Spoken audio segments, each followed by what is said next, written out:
I jolted awake in the dead of night. The shrill ring of my phone, slicing through the silence of my private office like scream. My eyes darted to the glowing screen, Sarah's name flashing in stark white against the dark. My thumb hovered over the answer button, but I didn't press it. Not yet. The GPS tracker I had discreetly installed months ago told me she wasn't home. She was miles away, in a part of the city she had no reason to be. A chill crawled up my spine, not just from the suspicion of her infidelity, but from the suffocating weight of my own secrets pinning me down, keeping me from confronting her outright. I wiped the sweat from my brow, my unshaven face catching the harsh flicker of the fluorescent lights overhead. At 37, I felt older than I should, worn thin by the empire I had built in the shadows. My name is Marcus Grayson, and by day, I play the part of a mid-level IT engineer, scraping by on $80,000 a year. It's a lie I've lived for too long, a mask I wear to keep Sarah happy, or at least to stop her complaints about my relentless drive. The truth is I'm the founder of Apex Quantum, a tech giant worth $60 billion, a secret known only to my board and a handful of trusted allies. That night, I sat hunched over my desk, the faint hum of the building around me my only companion as I wrestled with 15 lines of code, the key to a quantum breakthrough that could redefine everything.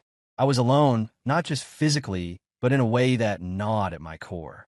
Apex was my creation, born from passion, yet it had become a gilded cage, locking me away from the woman I once loved with every fiber of my being. My phone buzzed again, a text this time. Sarah's words lit up the screen, dripping with sarcasm, laced with something colder. Late night at the office again, guess that desk means more to you than I do. I stared at the message, each letter a splinter digging into my chest. She didn't know the half of it, didn't know I had built Apex from nothing 5 years ago, only to step back 3 years into our marriage when her sighs turned to sharp-edged demands for a simpler life.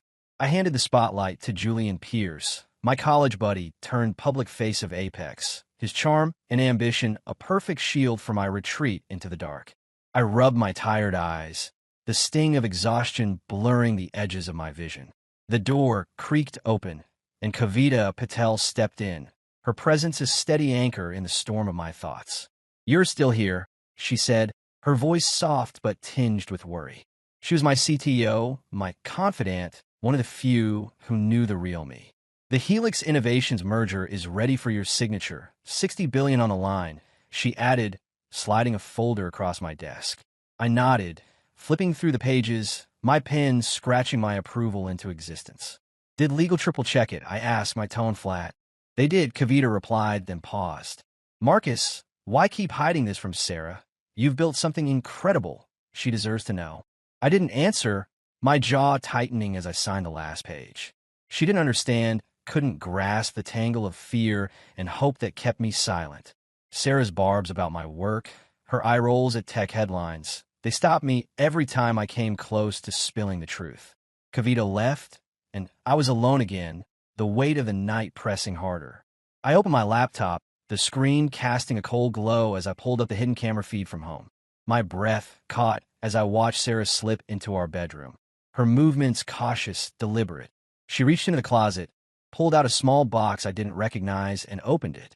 Inside was a faded photo, her smiling next to a man ID never seen, his arm around her like it belonged there. My heart slammed against my ribs, a raw, jagged ache tearing through me. Who was he?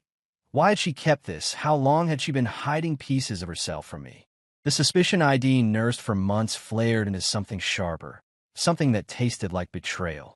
I drove home under a moonless sky, the suburban house we shared looming ahead, modest enough to match my supposed salary. The kitchen light was on, a plate of cold food, waiting in a microwave with a note, "Waited till 10, gone to bed." I ignored it, poured myself a double shot of bourbon, the burns steadying my shaking hands. My phone came out next, and I opened the folder ID labeled S, a digital vault of evidence ID collected over 8 months. Text messages to Travis Monroe, a slick bar owner downtown, receipts from late-night outings, GPS logs contradicting her every alibi. I scrolled through it all, the bourbon dulling the edges but not the sting. She didn't know I knew, didn't know I'd been watching, waiting. The photo haunted me, a puzzle piece that didn't fit yet, but it fueled a fire I couldn't douse. I drained my glass, the decision settling like stone in my gut. Whatever she was hiding, whoever this man was, I would find out, even if it tore everything apart. I sat in the fake office the next morning, the chatter of my hired actors buzzing around me like static on a broken radio. They talked about football scores and weekend plans, their voices hollow, meaningless.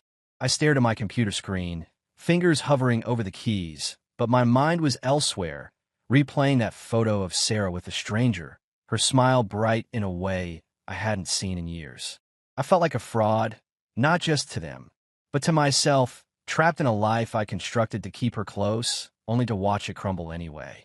The walls of this pretend world pressed in, and I wondered if this charade was what drove her away, if my silence had built a chasm too wide to bridge.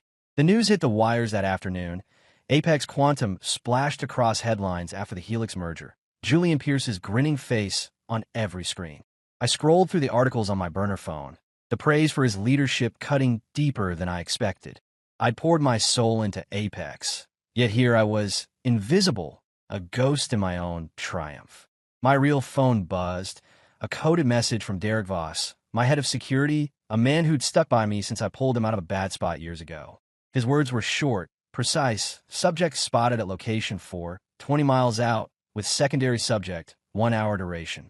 Location 4 was a high-end apartment Travis Monroe rented, a fact I'd uncovered weeks ago.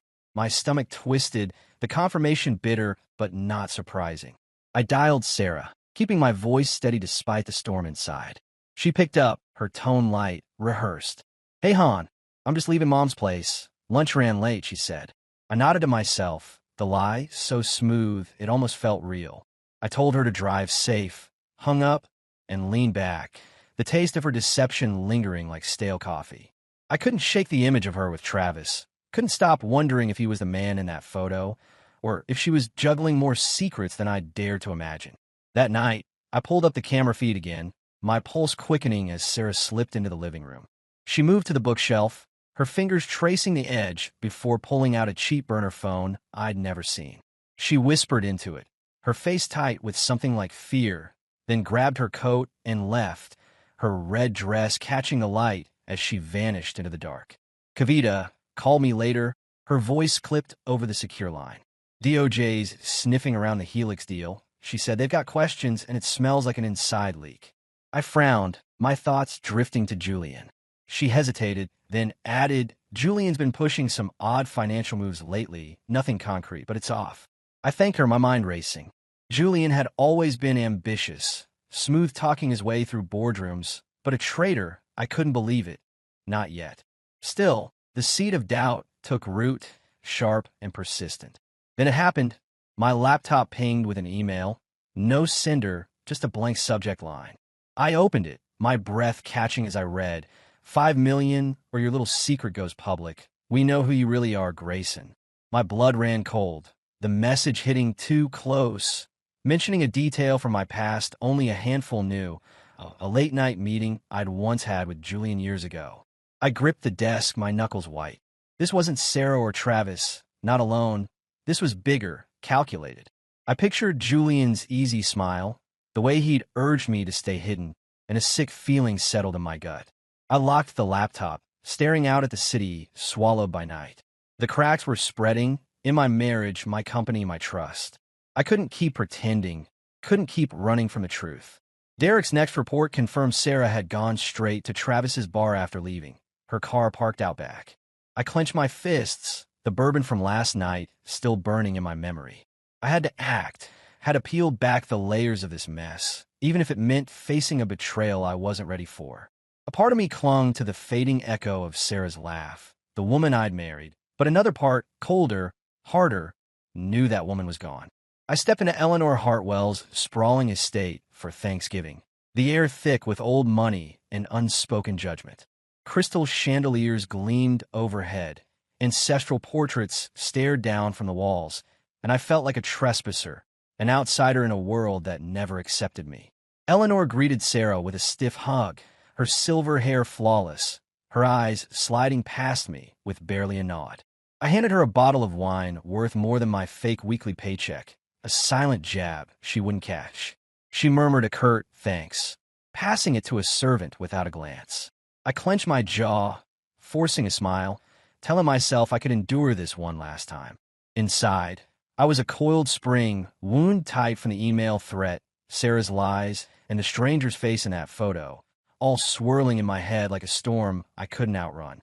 Dinner was a slow torture, Eleanor's voice, cutting through the clink of silverware. She prodded at my job, my supposed lack of ambition, each word laced with disdain.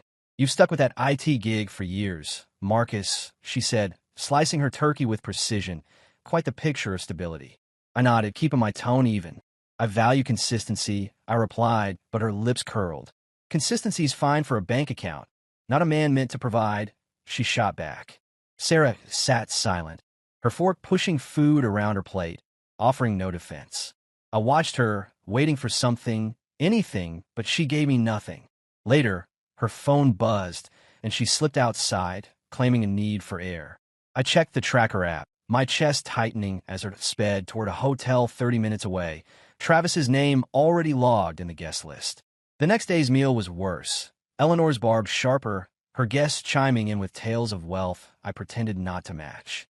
Sarah's phone lit up again, Travis's name flashing before she flipped it face down. Eleanor seized the moment, her voice rising over the chatter. "I've always said Sarah deserved more than comfortable," she declared, her martini glass trembling slightly. "She was raised for greatness, not mediocrity." Sarah nodded, a small, damning motion that hit me like a fist.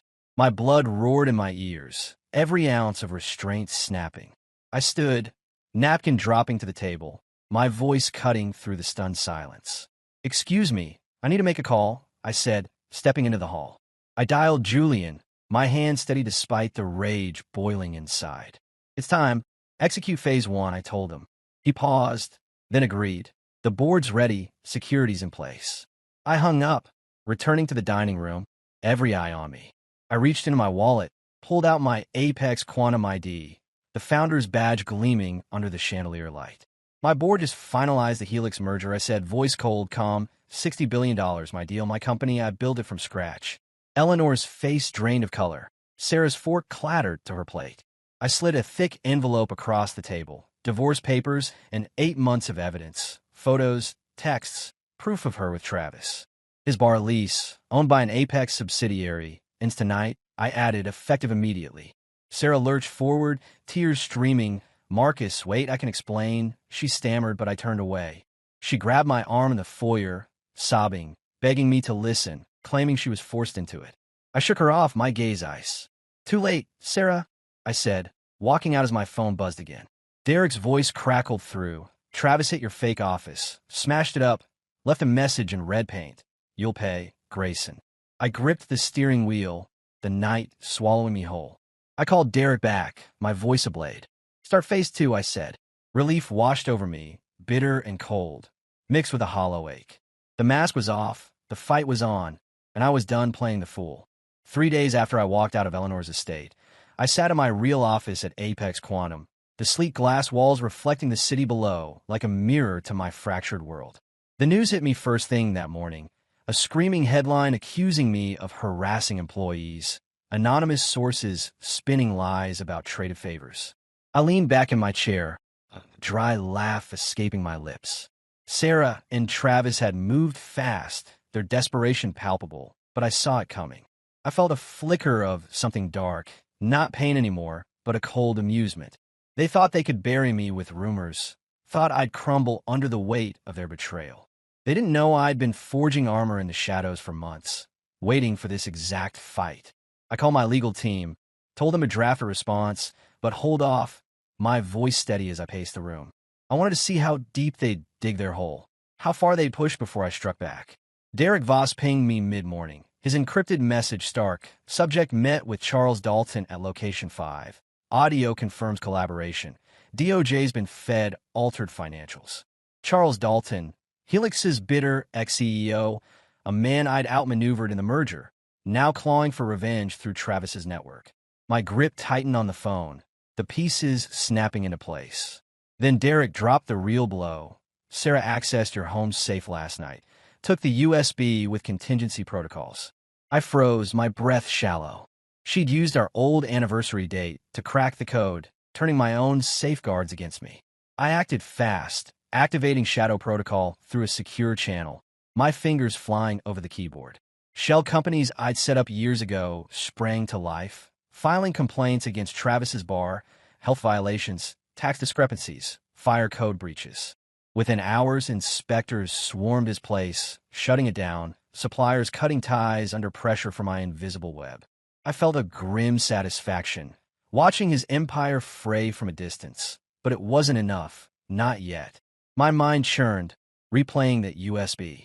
Theft, her betrayal slicing deeper than her nights with Travis ever could. She'd handed my playbook to my enemies. Every move I planned now, there's the counter. That night, I left the office late, the parking garage silent except for my footsteps. Two figures emerged from the shadows, moving with purpose, one swinging a pipe at my head. I ducked, instinct kicking in from years of self-defense training, landing a solid punch to the first guy's jaw. The second lunged, a blade glinting in his hand, but Derek's team roared in, tires screeching, guns drawn. The attackers bolted, leaving a knife stabbed in my car door, a crumpled note fluttering to the ground. I snatched it up, my pulse hammering as I read, "Stop now," or "Kavita's next." I stared at the words, my vision narrowing, fear spiking through the anger. This wasn't just about me anymore. They'd crossed a line, threatening the one person I could still trust. I stood by my office window later, the city lights blurring into a haze. I clutched the note, my resolve hardening into something unyielding. Sarah, Travis, Charles, they weren't playing a game, they were waging war, and someone bigger loomed behind them, pulling strings I couldn't yet see. I called Derek, my voice low, lethal, double Kavita's security, digging into Dalton and Julian, no stone unturned. I wasn't the man I'd been, not the dreamer who built Apex, not the husband who hoped for redemption. I was a fighter now, cornered but not broken, and this war was only beginning. I stood in Apex Quantum's gleaming lobby, cameras flashing like gunfire, my voice steady as I announced the Apex Women in Tech Fund for $1 billion of my own shares pledged to silence the lies. The lights burned my eyes, but I kept my chin up, playing the role of the unshaken visionary. Inside, I was a wreck, a man hollowed out by betrayal, clinging to the one thing I could still control, my company. I felt their stares, the reporters, the employees, and wondered if they saw through me, if they glimpsed the exhaustion, the rage, the fear I'd buried since that knife hit my car door. This wasn't just survival, it was defiance, a middle finger to Sarah, Travis, and whoever else thought they could break me. The rumors kept coming, stock manipulation claims piling onto the harassment stories, but my move paid off. Apex's stock ticked up, trust holding steady. Derek called me after the press dispersed, his voice low over the encrypted line. Subject and secondary met Gerald Hayes at a diner off the highway. 30 minutes ago. DOJ's digging deeper now. Gerald Hayes, a mid-level DOJ suit with a reputation for bending rules, was their new weapon, feeding off Charles Dalton's doctor numbers. I paced the lobby, my shoes clicking against marble, the threat to Kavita still searing my thoughts. Then Derek added, "Caught Dalton on a burner call. Matches Julian's schedule last week. They're tighter than we thought." My stomach dropped. Julian's name a fresh wound I couldn't ignore. That evening, I got home to my penthouse, the city sprawling below like a battlefield. My security system beeped, Julian's code unlocking the door, and he stepped in, uninvited, his face drawn, eyes shadowed. He sank into my couch, bourbon untouched in his hand. "Marcus, you're heading down a dark road," he said, his voice heavy. "This revenge, it's changing you. I don't recognize you anymore." I stood by the window, arms crossed, his words pricking at something raw. I wanted to snap back, tell him he didn't get it, but a flicker of doubt crept in. Was he right? Had I lost myself? I studied him, his polished suit, his too smooth concern, and felt the weight of suspicion settle heavier. His timing too perfect, his tone too rehearsed. He left, and minutes later, Derek sent me photos, high-res shots of Julian and Sarah at a hotel lounge, his hand on her waist, her head tilted close, a small velvet box passing between them. I stared at the screen, my breath hitching. the room spinning as the truth crashed in.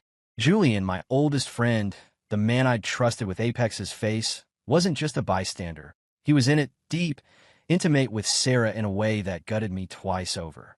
My knees buckled. I gripped the table, a roar building in my chest.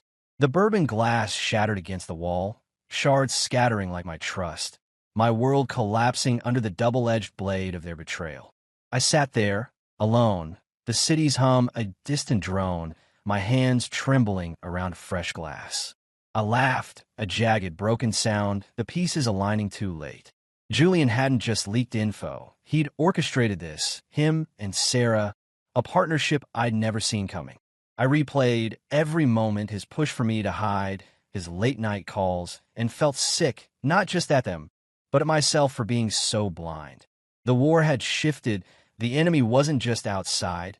It was the man I'd called brother, and I'd fight him with everything I'd left. I woke to my phone buzzing on the nightstand, Sarah's name, glowing through the haze of a sleepless night. Her voice broke through when I answered, shaky, pleading, "Marcus, meet me. I need to tell you about Julian. It's bigger than you know." I sat up, the bourbon's aftertaste sour in my mouth, my head pounding from the photos still burned into my mind. I wanted to hang up, to shut her out, but a gnawing need for answers clawed at me. A faint chance she might be a pawn, not a player. I felt the pull of that old love, fragile and fading, warring with the cold fury that had taken root. I agreed, my tone clipped, naming a quiet park halfway across town, my gut telling me this could be a trap. Derek met me at dawn, his face grim as he handed me a file. "Julian's been wiring cash to Sarah's mom for 2 years, started right after your quantum leap," he said. I flipped through the pages, bank records, encrypted texts, meetings pinned to times Julian claimed he was at investor dinners. My chest tightened, the timeline slicing open old wounds, 2 years ago when I'd stepped back, trusting him to lead.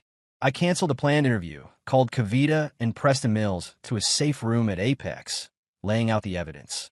Kavita's hands shook as she read, her voice low. "Julian mentored me. I thought I knew him." Preston's jaw set, his eyes scanning the numbers. "This isn't just personal. It's a takeover. He's after the core tech, maybe for foreign buyers." We pieced it together. Julian's endgame wasn't just power. It was Apex itself, the quantum edge I'd built, twisted into something I'd never allow.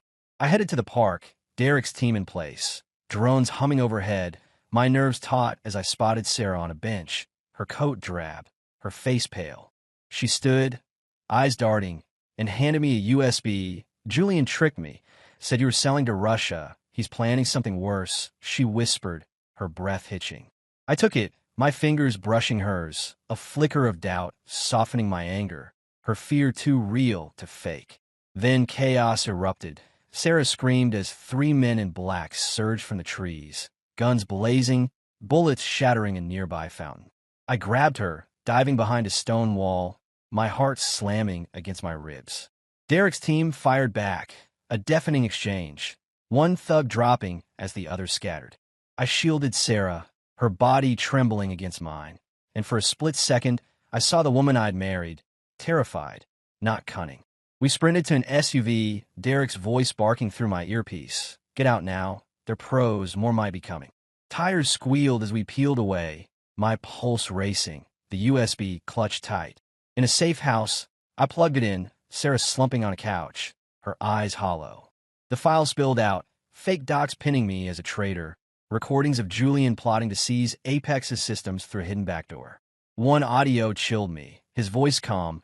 "We eliminate Grayson after the transfer. Russians paid double for clean delivery." I turned to Sarah, her gaze meeting mine. "I didn't know he'd kill you." "I swear," she said, tears streaking her face. I nodded, numb, the truth sinking in. Julian wasn't just a betrayer. He was a murderer in waiting, and I was the last obstacle. I stood in Apex Quantum's core facility, the quantum processors humming softly around me, their blue glow casting shadows across my face. I felt the weight of every choice that led me here, my life's work pulsing in this room, now a battlefield I had to defend.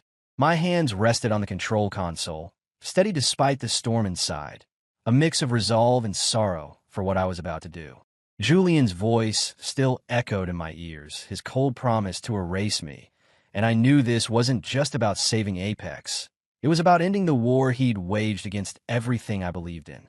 Kavita and Preston flanked me, their faces set as we initiated Eclipse Protocol, a triple-lock shutdown I designed to cripple Apex's tech if it ever fell into the wrong hands. We synced our actions across 3 sites. My team here, Kavita's in a backup hub, Preston's at the edge of the compound, biometric scans primed to trigger the kill switch. I typed the first sequence, my fingers trembling slightly, the screen flashing, protocol engaged, awaiting confirmation. Derek's voice crackled through my earpiece. All clear, teams holding perimeter, but stay sharp. I nodded to myself, the silence before the storm pressing down. Then the main screen flickered, Julian's face filling it, gaunt and furious. Charles Dalton at his side, armed guards looming behind them. Apex engineers bound and gagged in the frame. "Stop this, Marcus," Julian snarled, his voice ragged. "You're destroying a legacy. This tech can secure the future. I'm dying. I need this." I met his gaze through the feed, my chest tight, seeing the cancer eating him alive, his desperation raw. I saw hostages flinch as a guard raised a rifle, and my stomach lurched, a split-second choice tearing at me. Save them or stop him. I spoke, my voice cutting through.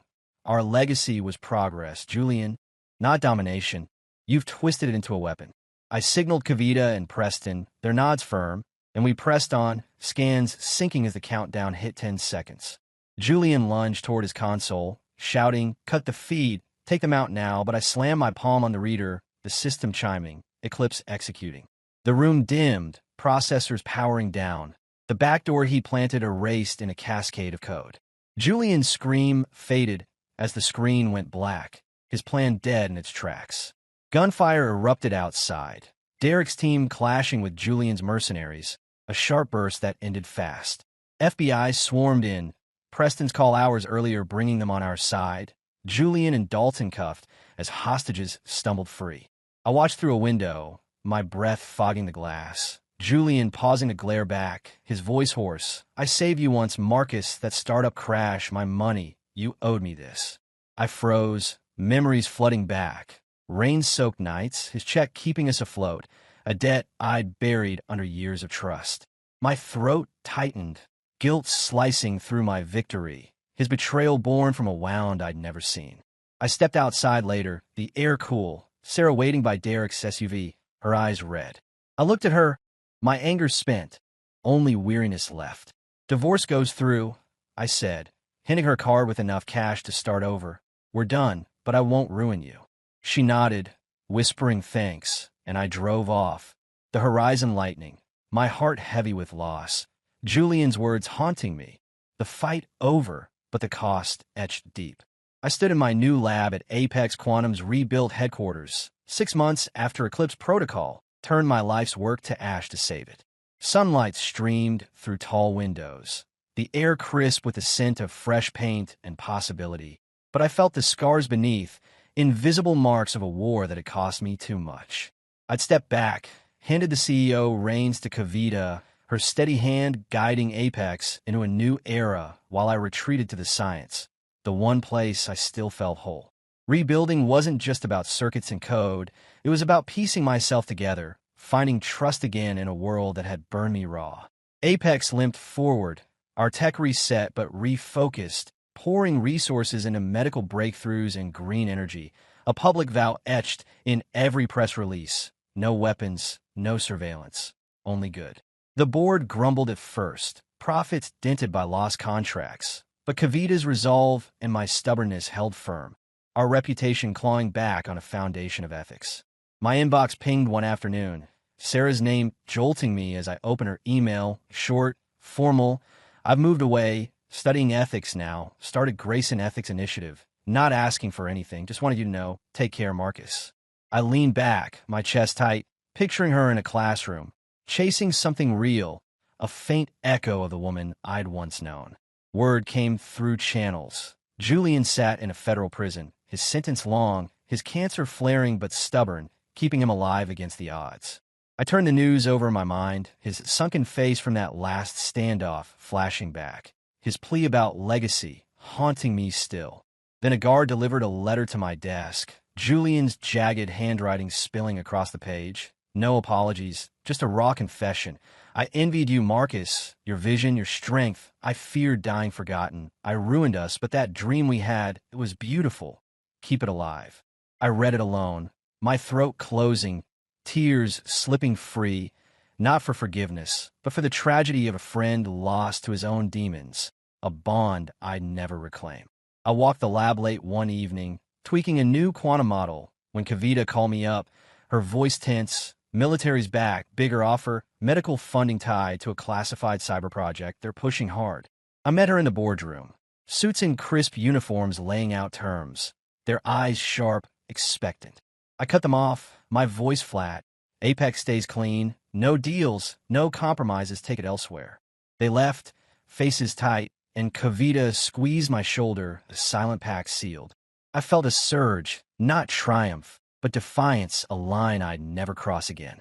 I sat in my car that night, the engine idling, my hands tracing the old Apex ID I'd flashed at Eleanor's table, the moment I'd shed my mask.